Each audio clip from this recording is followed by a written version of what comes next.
मेरा नाम doctor UK Mishra, heart of living, Bangalore आश्रम। बीमारियों का कोई सीमा नहीं है। 80 प्रकार का बात, 20 प्रकार का प्रमेय, 20 प्रकार का पाप। इन के पढ़ने से इनकी विकृतियों के कारण विभिन्न प्रकार के रोग की संभावना रहती है। आज की विषय जो है वो इनसे जुड़ी तो अवश्य है, एक अलग तरह का विषय है।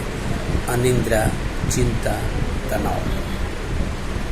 अनिद्रा, इंसोमेनिया, चिंता, एंजाइटी, तनाव या अवसाद, डिप्रेशन। आज के समय में 80% लोग इन तीनों बीमारियों से गुजर रहे हैं। तीनों का एक साथ वर्णन करना थोड़ा मुश्किल होगा। इतना तो ज़रूर कहेंगे, तीनों अपने भाई हैं। तीनों का एक दूसरे तीसरे से संबंध बड़ा ही गहरा है। आज हम लोग सिर्फ अनिद्रा पर चर्चा करते हैं। अनिद्रा, अ मने नहीं, निद्रा मने नहीं, नींद का नहीं आना अनिद्रा कहते हैं।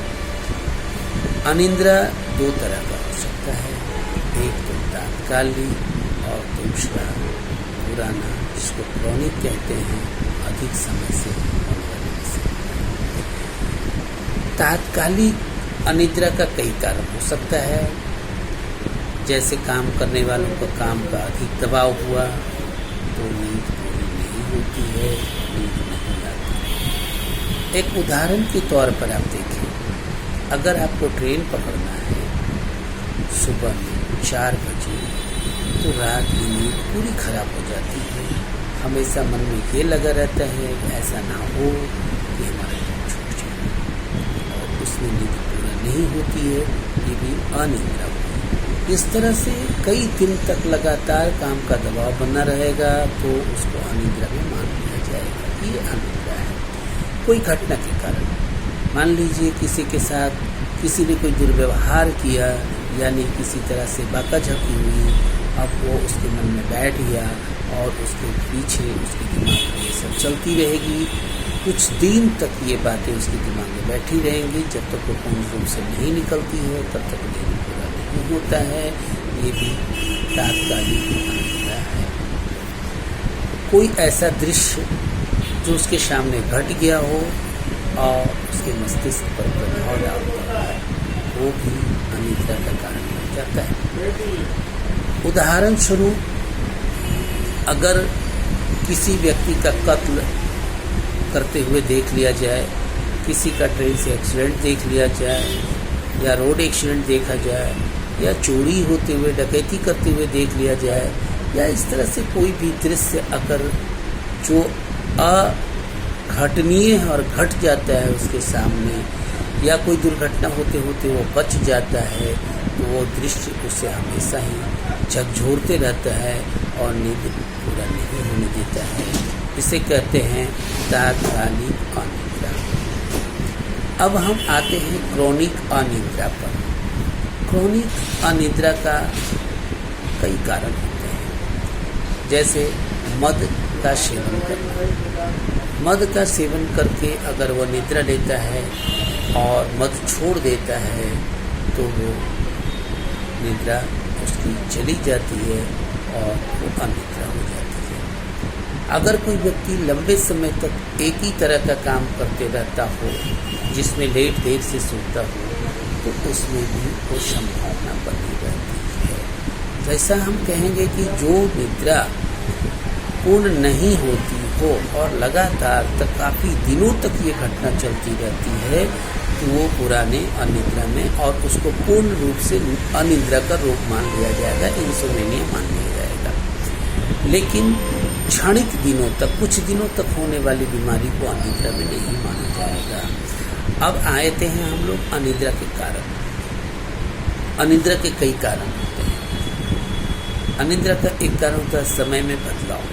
सपोज दैट, मान लिया जाए हम रात को 8 बजे सोते हैं, सुबह हम 5 बजे उठते हैं, लेकिन कोई ऐसा काम हो गया, हमारे पास ऐसे कुछ कारण बदले कि हम अपने परिवर्तन समय को परिवर्तन कर दिया और हम रात को 12 बजे सो के सुबह 8 बजे उठने का कोशिश कर रहे हैं। तो ये समय का बदलाव हुआ और इस समय के बदलाव में नींद गड़बड़ हो जाती है और धीरे धीरे नींद आना बंद हो जाता है, क्योंकि आदत 8 बजे सोने की थी और अभी 10 बजे सो रहे हैं। पुनः जब अपनी अवस्था पर आते हैं तो नींद नहीं आती है और चूंकि उधर हमें 5 बजे उठने की आदत थी, 8 बजे तक सो नहीं सकते। ऐसी स्थिति में ये अनिद्रा होती है। दोपहर में सोने से अगर कोई व्यक्ति दोपहर में सो के अपनी निद्रा को पूरा कर लेता है तो फिर वह रात में नहीं सो सकता। उम्र के हिसाब से एक सोने की सीमा होती है। जन्म लिया हुआ बच्चा 22 से 23 घंटे तक सोता है, लेकिन एक बूढ़ा व्यक्ति 4 घंटे से 5 घंटे तक सोता है। तो ये उम्र के साथ साथ बदलाव होता है और ये बदलाव निश्चित है। इसमें कारण भी अनिद्रा आ जाता है। व्यायाम न करने से या बेकार बैठे रहने से। जब व्यक्ति शारीरिक कोई कार्यक्रम नहीं करता है तो उसके शरीर में बने हुए ऊर्जा नष्ट नहीं होते, खत्म नहीं होते हैं, और जब खत्म नहीं होते हैं तो उसे सुनने की इच्छा नहीं प्रबल होती है। टीवी को देखने से, टीवी देखने में लोग इतने व्यस्त हो जाते हैं कि उन्हें समय का ज्ञान नहीं होता और वो सोते नहीं, और जब समय पार हो जाती है तो पुनः नींद नहीं आती है। मोबाइल अभी सबसे बड़ा मनुष्य की दुश्मन बना हुआ है और वह निद्रा का अपहरण करने में सबसे बड़ा हाथ रखता है। तो रात में काम करने से भी निद्रा की गड़बड़ी होती है। कुछ ऐसे लोग हैं जो मल्टीनेशनल संस्थाओं में काम करते हैं, उनके पास विदेशों से काम आता है और जब विदेश में दिन होता है तो यहाँ रात होती है और उस तरह से वो काम करते हैं, वो दिन में सो नहीं पाते हैं और वो अनिद्रा का शिकार हो जाते हैं। बिस्तर में बदलाव होने के नाते भी निद्रा सही नहीं होती है। अगर बिस्तर सोने वाले व्यक्ति को अनुकूल महसूस नहीं होता है तो निद्रा नहीं होती। तकिए की ऊंचाई और नीचाई पर भी निर्भर करता है। लोग अभी कहते हैं तकिया पतला लो, बिना तकिया का सो जाओ, लेकिन कुछ लोगों का आदत है जो ऊंची तकिया को लेकर सोते हैं। उनको अगर कह दिया जाए कि तुम बिना तकिया का सो, वो नहीं सोएंगे और धीरे धीरे वो अनिद्रा का शिकार हो जाएंगे। थायराइड के रोगी होने के बावजूद भी निद्रा में गड़बड़ी आती है और वो अनिद्रा का शिकार हो सकते हैं। आजमा के रोगी, अस्थमा, आजमा, दम्मा जो कह लें, इसके जो रोगी होते हैं उनको भी नींद की समस्याएं खड़ी होती हैं, क्योंकि उन्हें सांस लेने में तकलीफ होती है और उनके अनुकूल बिस्तर नहीं होने पर वो सो नहीं पाते हैं और वो अनिद्रा के शिकार हो जाते हैं। माइग्रेन के कारण भी अनिद्रा होती है और माइग्रेन पित्त की गड़बड़ी से होती है। जब व्यक्ति का खान पान में गड़बड़ी हो जाता है तो सर में दर्द शुरू होती है, जिसे माइग्रेन के नाम से जाना जाता है। इससे भी अनिद्रा होती है। लीवर की गड़बड़ी से होती है। इस तरह से बहुत सारे कारण होते हैं जिसके कारण निद्रा समय पर नहीं आती है और लगातार निद्रा नहीं आने के कारण वो निद्रा की रोगी माने जाते हैं। निद्रा आनी अच्छी बात है, अनिद्रा शरीर के लिए, स्वास्थ्य के लिए हानिकारक है। अनिद्रा 3 प्रकार के होते हैं। एक, जब रात में नींद बार बार टूटता हो तब भी अनिद्रा माना जाएगा।